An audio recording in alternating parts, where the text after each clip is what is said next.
그저 주님의 스피커로서 주님이 하실 말씀 있는 그대로 잘만 전달만 하자. 어설프고 형편없는 건 괜찮아도 스피커가 필요할 때 있어야지, 필요할 때 도망치거나 그래서 쓰질 못하거나 스피커가 제 멋대로 음량 조절해서 그러니까 여러분들이 또렷하게 들리지 못하게 한다거나 해서 내 본분을 망각하지만 말자. 이런 마음가짐으로 지금까지 겨우겨우 가족들과 목사님과 여러 지체분들의 도움을 받아서 도망치지 않을 수가 있었는데요. 이 시간 이 자리는 올 초에 이어서 두 번째지만 여전히 적응이 좀 안 됩니다. 제가 한 달 전쯤에 마음이 너무 괴롭고 힘들어서 주님께 기도하듯이 그렇게 하소연하듯이 쓴 짧은 기도문 같은 글이 있습니다. 여기서 제 얘기를 공개적으로 꺼내기가 굉장히 부담스럽고 하기가 싫지만 이때 하지 않으면 약간의 오해와 더불어서 더 나아가서 이 배단위 침례교회 내에서 제가 지금 서 있는 이 자리에 대한 오해까지 생길 것 같아서 불가피하게 두렵지만 꺼내야 할 것만 같습니다.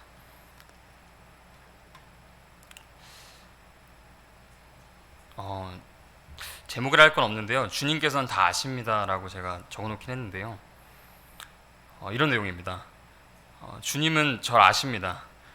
성경 말씀 읽기를 너무나도 싫어하고 열어보기조차 힘겨워하는 것을 주님은 절 아십니다. 너무나도 잘 아십니다. 세상 사람들뿐만 아니라 성도들이 보아도 무자격자가 성경 공부한답시고 앞에 나와서 앵무새처럼 어설프게 준비한 스크립트를 줄줄 읽어 내려가는 모습을 주님께서는 다 아십니다.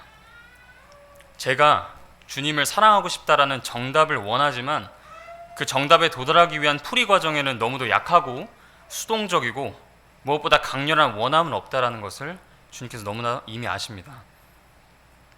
제 이런 모습을 이미 아시고요. 주어진 과업을 받으면 성실하고 끈기 있게 완성해 나가는 여러 형제들, 지금 말씀드릴 수는 없지만 여러 형제들과 같은 그런 모습이 없는 모습으로 형편없이 풀어 헤쳐진 모습을 주님께서 아십니다. 허영과 헛된 상상과 망상을 빼면 거품만큼도 채 남지 않을 만큼 텅텅 빈 사람이라는 것을 주님께서 너무 상세히 아십니다. 주님을 찾고 더욱 알고 싶다라는 정답은 성취하기를 원하지만 실제 주 하나님, 인격체인 그분을 찾고자 하는 그런 열망, 더 알고자 하는 관심과 사랑의 마음은 많이 부족하다는 그런 인간을 주님께서 아십니다. 제가 주님의 말씀, 그 의의 말씀에 능숙하지 못한, 그래서 아직도 어리광만 피우는 어린 자녀라는 것을 주님께서는 아십니다.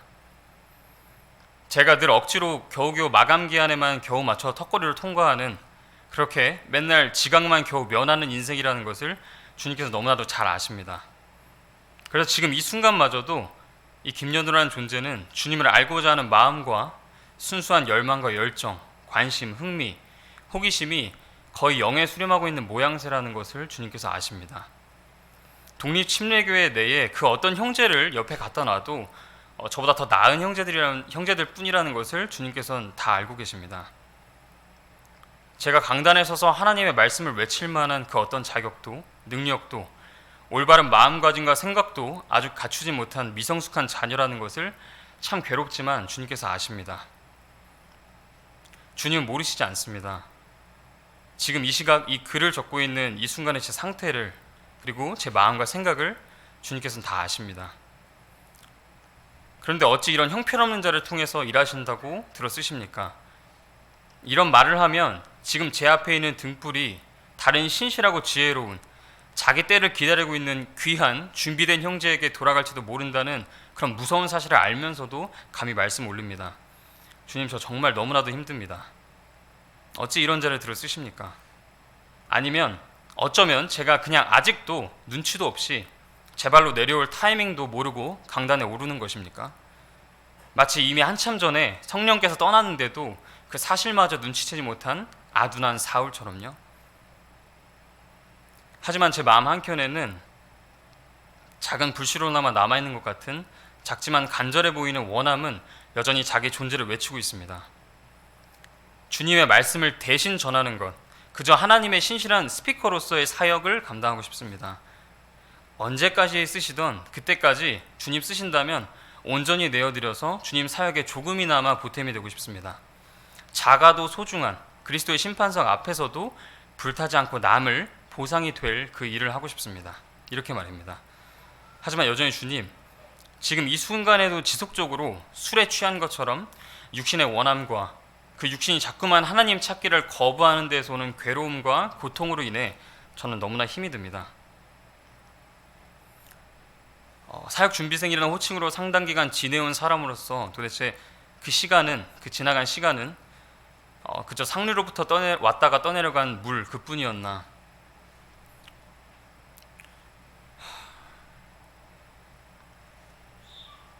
그런 지독한 죄성과 게으름, 실증, 강팍함, 그런 지독한 인간입니다.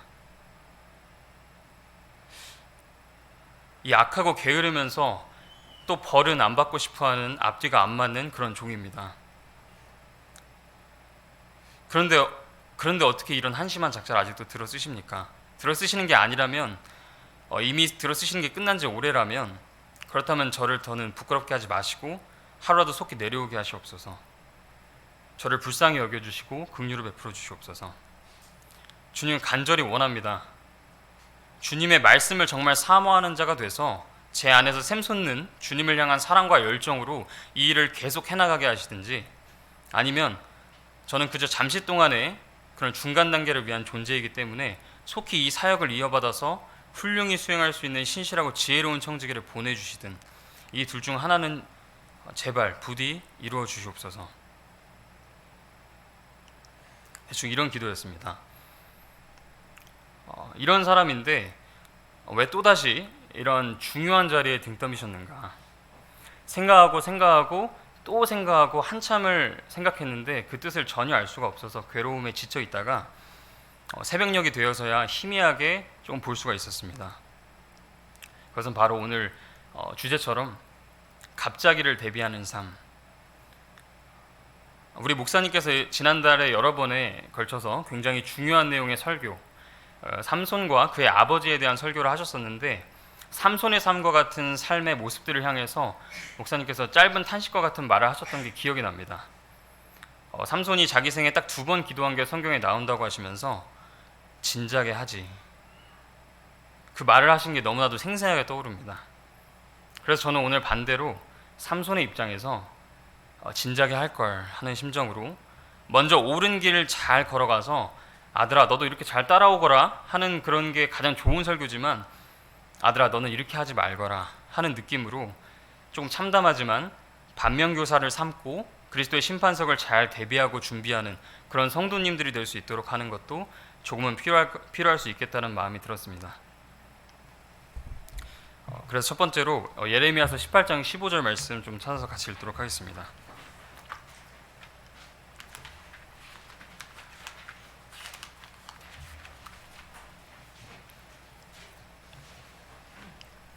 예레미야서 18장 15절 말씀입니다. 15절과 16절을 같이 읽도록 하겠습니다. 다 찾았으면 읽겠습니다. 시작. 내 백성이 나를 잊었으므로 그들이 헛된 것에게 분향하였으며 그것들이 그들을 옛 행로들에서 벗어나게 하여 그들의 길들에서 걸려 넘어지게 하고 행로들 곧 닦지 아니한 길로 다니게 하며 그들의 땅을 황폐하게 하고 영원한 비웃음거리가 되게 하였으므로 그 옆으로 지나가는 모든 자가 놀라서 자기 머리를 흔들리라. 저는 교리적인 측면을 다 떠나서 영적인 적용을 제 자신에게 많이 해봤는데요. 지금 제 자신에게 이 시간은 모든 일은 갑자기 찾아온다라는 진리를 다시금 깨닫게 해주고 있는 것 같습니다. 마치 멸망에 앞서서 크고 엄숙한, 그게 도망치고 싶지만 결국 그럴 수가 없는, 그래서 뒤가 막혀있는 그런 좁은 긴 통로에 서서 1분 1초 흘러갈 때마다 조금씩 통로의 저 끝 심판대 앞에 나를 밀고 나아가는 그런 상황. 어젯밤 저는 그러한 이미지가 떠올랐었습니다. 주님 다시 오심에 있어서 대비에 실패하고 영적 잠을 자게 되는 것의 출발점은 방금 읽은 말씀대로 15절에 내 백성이 나를 잊었으므로 하는 바로 이 부분이라는 점이 제게 크게 다가왔었습니다.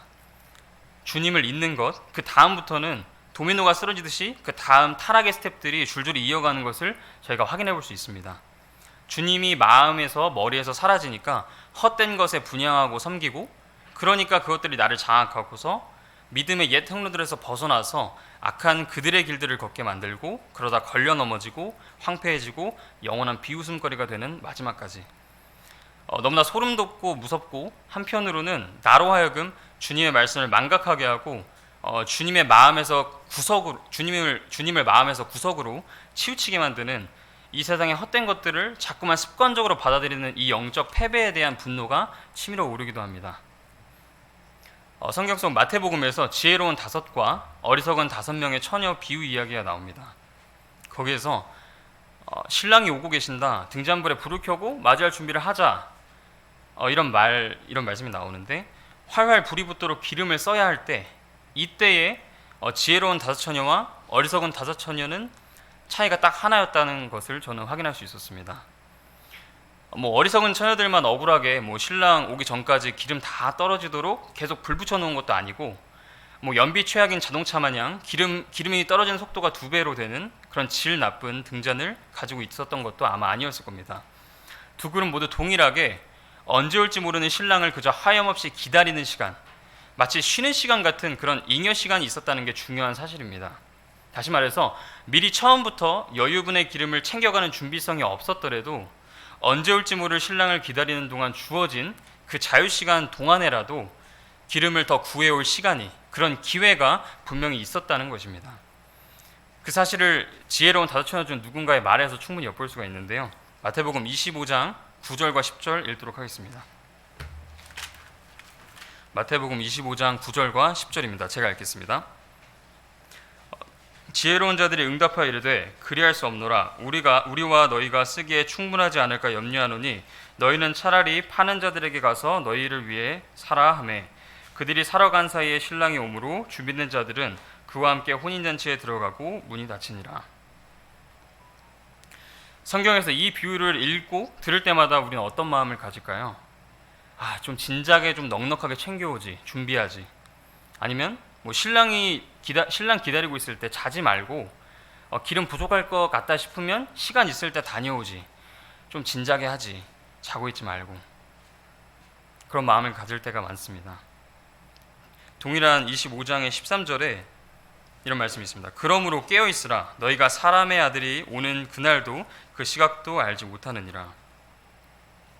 이건 천국문을 통과하냐 그러지 못하냐의 문제이기도 하지만, 이미 구원받은 우리 성도들에게는 다들 잘 아시다시피 그리스도의 심판석 앞에서의 보상과 손실에 대한 문제, 그리고 기쁨과 부끄러움과 후회, 회한에 대한 중요한 문제이기도 합니다. 그리스도의 심판석 너무나 잘 알고 계실 겁니다. 고린도후서 5장 10절 한번 찾아보도록 하겠습니다. 고린도후서 5장 10절 말씀입니다.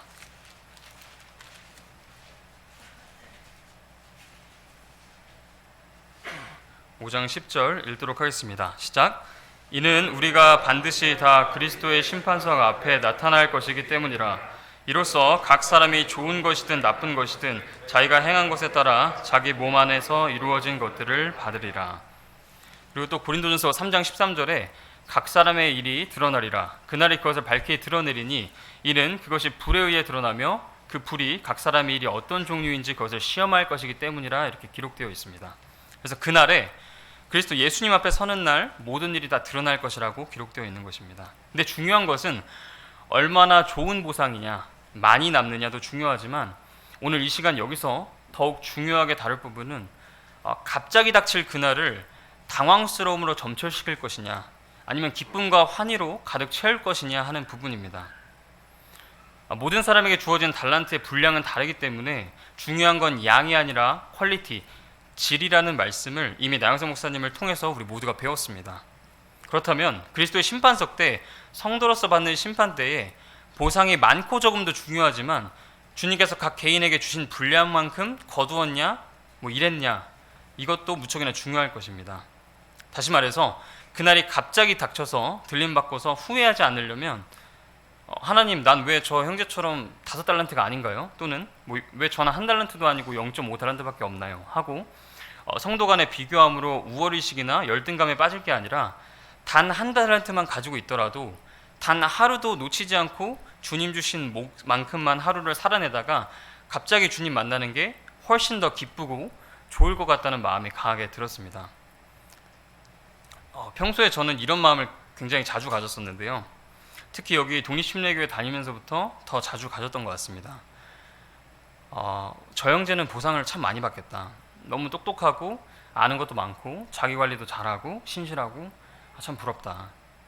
근데 나는 이렇게 연약하고 작심삼일에 뭘 해내는 게 하나도 없네 하고 저 사람은 뭐 5달란트, 저 형제는 뭐 10달란트짜리 사람이니까 저렇게 살 수 있는 거지 하고는 제가 미약하게나마 할 수 있는 그 작은 직무도 제대로 최선을 다해서 수행하지 못한 경우가 참 많았던 것 같습니다. 그러다가 오늘 다시 한번 이렇게 크게 주님께 망치를 맞은 것처럼 정신이 번쩍하고 듭니다. 찬송가 중에 그날 다가오네라는 찬송가가 있는데요. 그 찬송을 기쁨에 젖어서 평온하고 희망차게 부르려면 오늘, 그러니까 지금 잠에서 깨자. 그리고 많이 늦었더라도 지금부터 다시 주님께 가장 가까이 다가가자. 다가가서 그냥 확 붙어 있자. 그 결단. 이 결단은 매일 매순간 기억할 때마다 하면서 내 마음과 생각 지키면서 살면 그게 최고로 성공한 인생이겠다라는 생각이 들었습니다. 그리고 또 속지 말자. 주변에서 잘 되는 것, 돈 많이 버는 모습, 그리고 뭔가 더 능력과 좋은 것들을 향유하면서 TV 광고처럼 자꾸만 그렇게 살아보고 싶은 마음이 들게 하는 그런 모든 유혹의 손끝 외면하고 그냥 바보가 되자. 차라리 주님만 찾고 주님 어디 계시냐고 틈만 나면 눈물을 보이는 그런 순둥이 바보가 되자. 시편 73편에 이런 말씀이 있습니다. 시편 73편 3절에 이는 내가 사악한 자들의 번영을 보고 어리석은 자들을 부러워하였기 때문이니라. 그래서 이어서 12절에도 보라 이들은 하나님을 따르지 않는 자들이지만 세상에서 번영하며 재물을 불리는도다. 이 말씀이 있는데 2000년이 지난 지금도 여전히 동일합니다. 주변에 이런 사람들 수도 없이 많이 보고 또 스쳐 지나가면서 살아갑니다.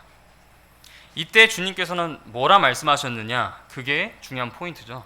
동일하게 시편 37편입니다. 7절과 34절에 이렇게 기록되어 있습니다. 이거는 같이 읽도록 하겠습니다. 시편 37편 7절과 34절입니다.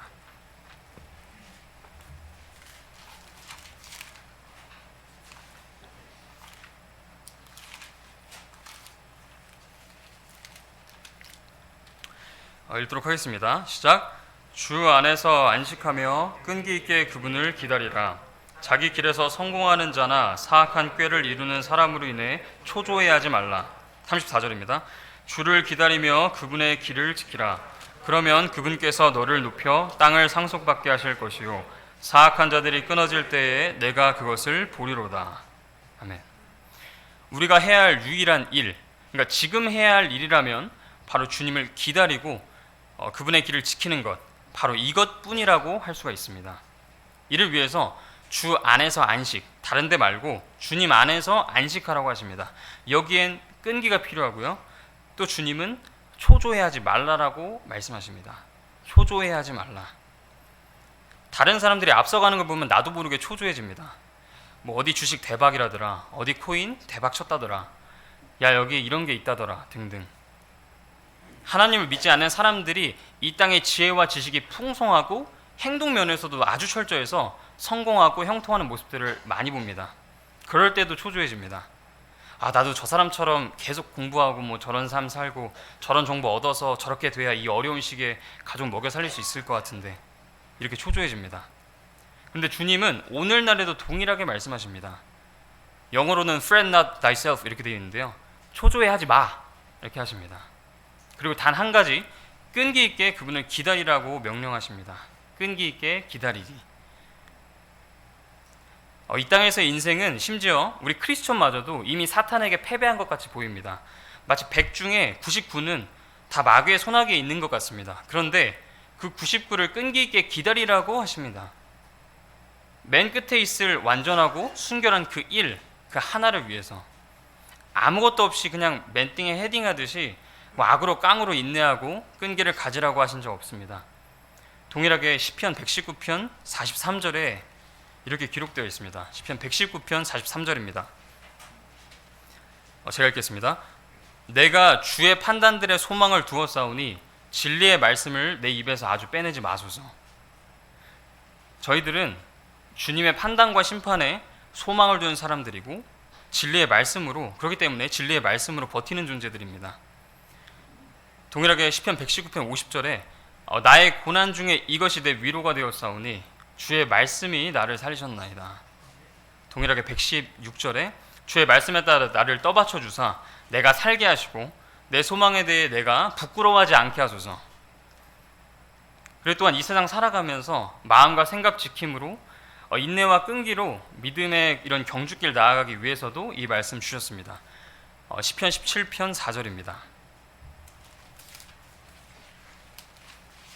이 말씀 같이 읽도록 하겠습니다. 시편 17편 4절입니다.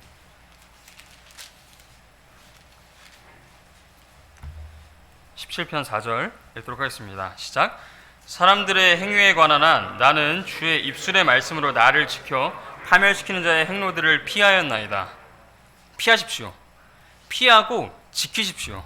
바로 우리 손에 들려있는 이 순수한 하나님의 말씀으로밖에는 그 일을 할 수가 없다라고 기록되어 있는 것입니다. 언젠가 세상 유혹에 강하게 휩쓸려서 내 영과 혼이 깨어있지 못하고 잠을 자게 될 것 같은 그런 욕구가 움찔거리시면 황급히 서둘러서 이 말씀을 마음에 우겨넣고 꼭꼭 숨기십시오. 그래서 압도적으로 부지런하게 활동하는 그 사탄에게 그 말씀을 빼앗기지 않도록 간절하고 그렇게 꽉 붙들도록 하십시오. 그래서 시편 119편 11절에도 이렇게 기록되어 있습니다. 내가 주께 죄를 짓지 아니하려고 주의 말씀을 내 마음속에 숨겼나이다. 사탄은 지금 우리 주머니 속에 그 고이 모셔져 있는 똑똑한 기기로 세상에서 가장 부지런한 사람보다 수천만 배 더 빠르고 부지런하게 우리의 정신을 유린하고 있고 우리의 넋을 나가게 할 수많은 사진 자료와 영상 자료들을 번쩍이면서 보여줄 수 있습니다. 그 엄청난 활동에서 버티려면, 그 화려한 번쩍거림과 수천만 번의 깜빡거림에서 버티려면 지난 2000년이 넘는 역사 가운데 단 한 번의 미동도 없이 항상 그 위치에서 자기를 찾는 자를 가만히 정지한 채 맞이하고 있는 이 말씀, 이 한 말씀 한 말씀이 내 온 영과 혼과 마음을 거기에 내어 드리는 것뿐, 그 밖에는 다른 전쟁 무기는 없을 것입니다. 두 번째 소주제로 저는 실패했지만 이를 대비하고 있는 신실한 형제를 공개적으로 구인구직하는 그런 주제인데요. 에베소서 4장 15절 말씀 다 같이 읽도록 하겠습니다.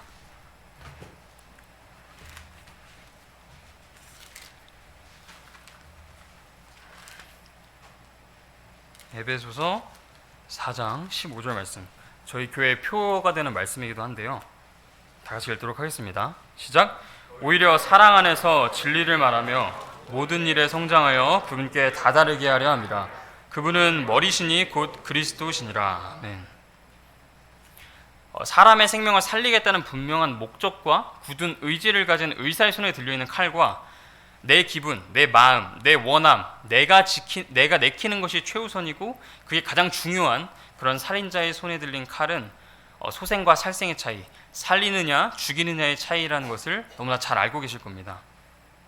그것처럼 사랑이 없고 그저 생생하게 서려있는 날카로움만 느껴지는 그런 말씀을 가지고 있다면, 그러면 그런 사람에게는 신약교회 양떼들은 바로 알아차리고 그런 인물들에게 좀 다가가지 않을 것입니다. 왜냐하면 그 사람은 양떼 위에 군림하려는 것처럼 그렇게 느껴지기 때문에. 그래서 베드로전서 5장 3절에 이렇게 기록되어 있습니다. 한번 찾아서 읽도록 하겠습니다.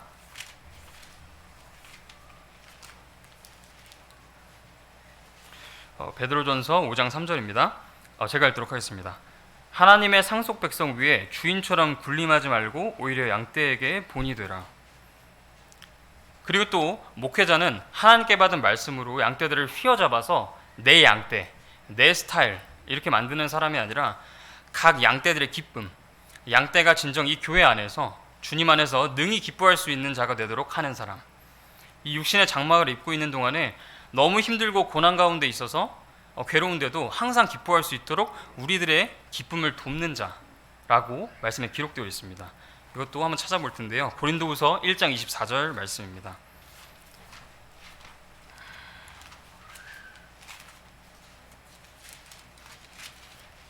고린도후서 1장 24절 말씀, 이거는 다 같이 읽도록 하겠습니다. 고린도후서 1장 24절입니다. 시작. 우리는 너희 믿음을 지배하려 하지 아니하고 다만 너희 기쁨을 돕는 자가 되려 하나니 이는 너희가 믿음으로 서기 때문이라. 네. 제가 그리고 개인적으로 참 부족하다, 못 지켰다 싶은 말씀들이 있는데요. 디모데전서 4장 15절에 이런 말씀이 있습니다. 이것들을 묵상하고 전적으로 그것들에 몰두하여 네가 진보하는 것이 모든 사람에게 드러나게 하라. 그리고 또 디모데후서 4장 5절에 그러나 너는 모든 일에 깨어있고 고난을 견디며 복음 전도자의 일을 행하고 내 사역을 온전히 입증하라. 제가 설교 초반에 읽어드렸던 제 기도문에 따라서 이런 말씀에 비춰봤을 때 입증이 된 형제, 그런 형제가 새로이 세워지도록 혹은 지금 여러분의 귀한 시간을 어쩌면 낭비하고 있을지 모를 이 부족한 형제가 더욱 철저하게 갈리고 연단되도록 교회 전체적으로 봤을 때 간절한 기도가 필요합니다. 귀중한 시간에 양질의 꼴을 섭취할 수 있도록 말입니다. 그리고 마지막 세 번째는 이러한 갑작스러운 일조차 생기지 않도록 이보다 더 앞선 대비 책으로서 그냥 제 개인적으로 계속 이제 기도했던 부분인데요. 우리 배단위 침례교회에서 기도로 온 성도가 함께 이렇게 준비를 해서 집사를 세우는 부분입니다.